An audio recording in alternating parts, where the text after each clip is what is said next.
안녕하세요. 이정원에서 진행하는 송아의 쏙 점입니다.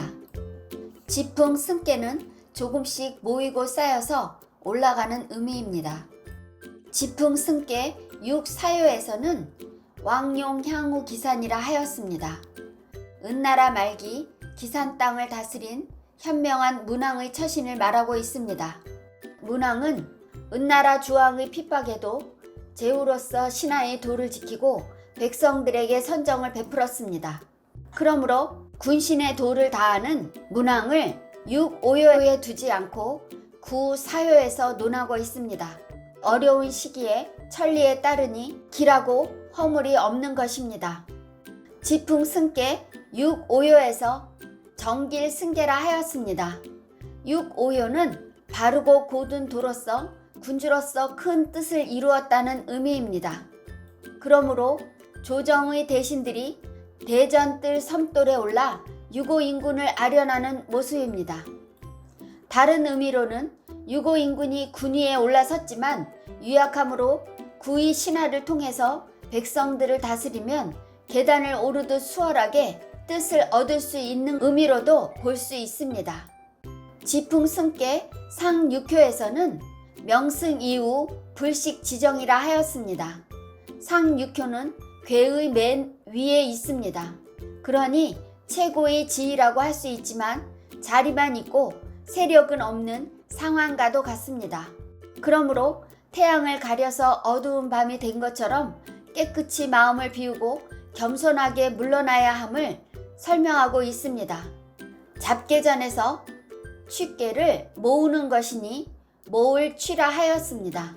그러므로 모이고 쌓이다 보면 오르는 것이니 승계로 받았습니다.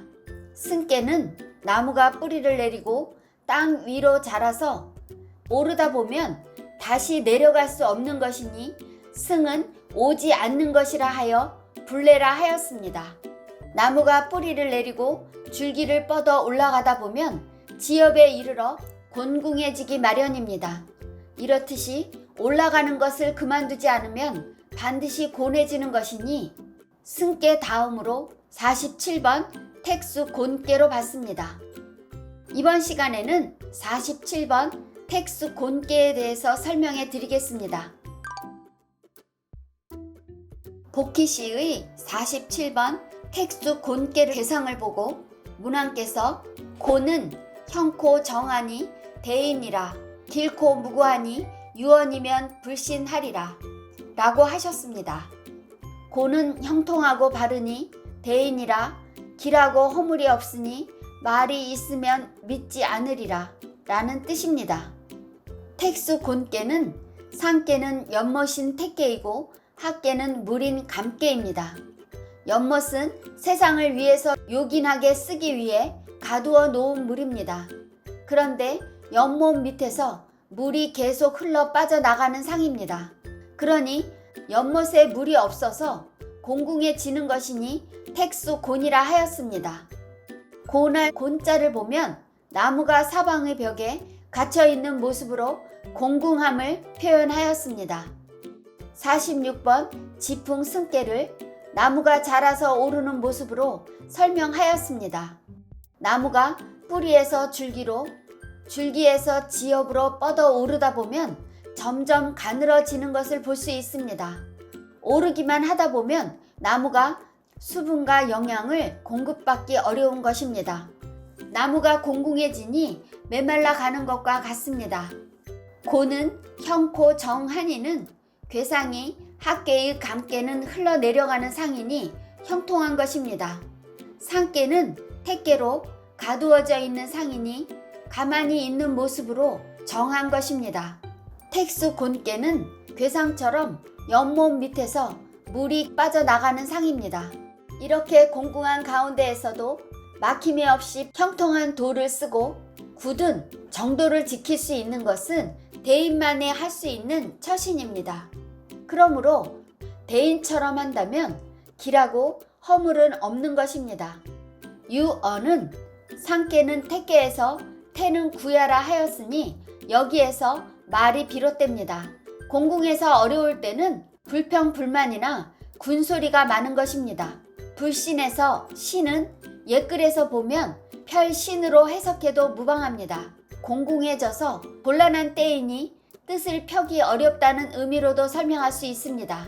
또한 곤경에 빠져서 처신이 어려울 때 구질구질한 변명을 늘어놓는다면 더욱 믿기 어렵습니다. 어려워도 묵묵히 자신의 본분을 지켜나가야 함을 말하고 있습니다.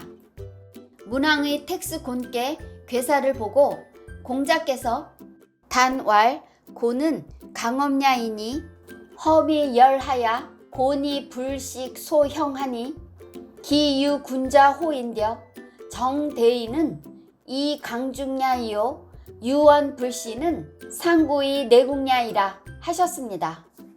단에 가로되 고는 강이 가리워짐이니 험하되 기뻐하며 공공하되 그 형통한 바를 잃지 아니하니 그 오직 군자인저 정대인길은 강이 가운데 하는 것이며 유원 불씨는 입을 숭상하는 것이니 이에 궁함이라 라는 뜻입니다. 고는 강엄야이니는 상계의 택계에서는 음효가 양효 위에 걸터앉아 양효를 가리고 학계의 감계는 양효가 물속 깊이 숨어 있습니다. 그러므로 곤이 글씨에서 나무가 사방으로 막혀 있는 것처럼 음효인 초육, 육삼, 상육효가 양효인 구오, 구사, 구이를 가로막고 있다는 뜻입니다. 허미 열하야는 괴의 덕을 의미합니다.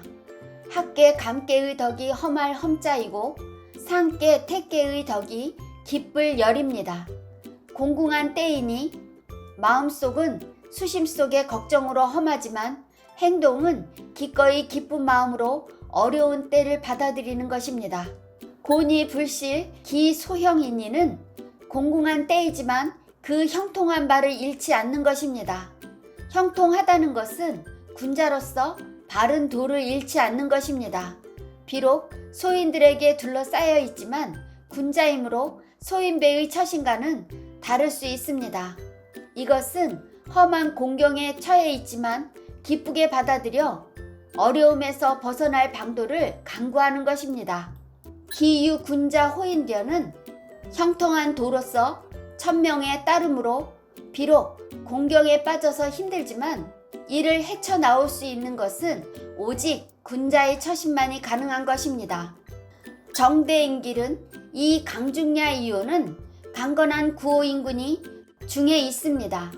충직한 구의 신하 또한 감계의 중을 얻었습니다. 물은 어느 곳에서 흐르는가에 따라 그 속도가 다릅니다.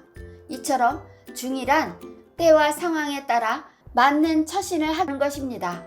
그러므로 길하다고 한 것입니다. 유언 불씨는 상구이 내국야이라는 공공할 때에는 말보다는 천명에 의한 순리에 따르고 궁색함을 면하려는 구차한 변명은 공공함에 더욱 빠져들게 합니다.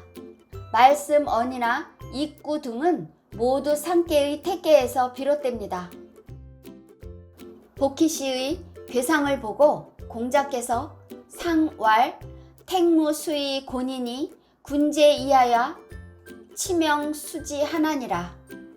상에 가로되 못에 물이 없는 것이 곤이니 군자가 이로써 목숨을 가하여 뜻을 이루느니라 하셨습니다.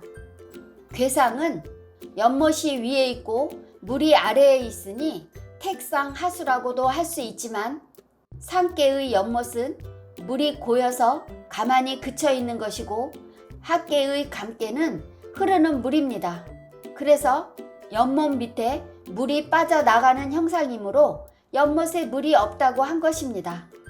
연못은 세상의 만물을 키우는 물을 담아 놓은 것입니다. 그래서 연못에 물이 가득해야 세상을 적시어 윤택하게 할 수 있습니다. 하지만 연못에 물이 빠져나가면 풀 한 포기도 키울 수 없으니 척박해서 공공해지는 것입니다. 이러한 자연 모습을 보고 군자는 치명수지라 하였는데 목숨은 하늘에서 부여하는 것이지만 뜻은 자신의 마음에서 비롯하는 것입니다. 그러므로 천명에 맡겨서 살아가지만 살아간다는 것은 매일 좋을 수는 없습니다. 어쩔 수 없이 공공함에 빠진 상황이 온다 하더라도 그것을 이겨내려는 굳센 뜻은 자신이 노력 여하에 달렸음을 설명하고 있습니다. 여러분, 송화의 속점은 여기까지입니다.